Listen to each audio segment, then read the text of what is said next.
I'm Tom from DIY Life Tech, and this is an answer to the question of what are the cons of a Chrysler Pacifica. So I drive a Chrysler Pacifica. As you can see, I've driven it over 10,000 miles so far, and I'll fill you in on a couple of them. Overall, I think it's a great car, but these are some of the cons. So for one thing, the electric range is often not quite as high as is advertised. The advertised range is about 32 miles. Depending on the weather conditions, I found it can be as little as 25 if it's cold out. The Pacifica has an electric heater. It doesn't have a heat pump like a Tesla or other more advanced electric vehicles. So it uses a lot of power from the battery to heat the car on cold days, and you're going to get a lot less range. That said, on warmer days, I actually find the range can be a bit over 32 miles. But just something to keep in mind, that the range on electric is usually not quite as high as advertised. It's also not quite as reliable as some other minivans.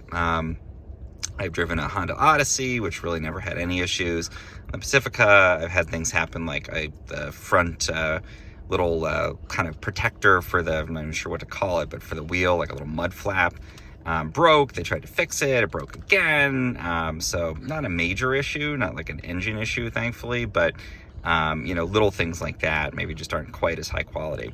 I also find the trunk is a little bit smaller. And the biggest thing is just that the entertainment system can be a real pain. Phones don't connect to CarPlay sometimes. You have to restart it.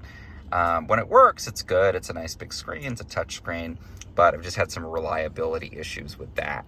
Other than those things, though, it's been a great car. I really love the ability to plug in and run for at least 25 miles, which usually covers my day-to-day driving on electric. The acceleration is really good. One other thing I would say, maybe you just heard it start up there, it's got a very loud drivetrain. So when you're idling, it kind of causes grinding noise. And apparently that's normal. It's just a loud thing.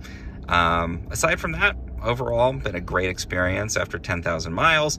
Really good fuel economy. Look at my average is 52 miles per gallon. It's great for such a big car. Very comfortable. So overall, very happy with it. But those are a couple of the cons to keep in mind.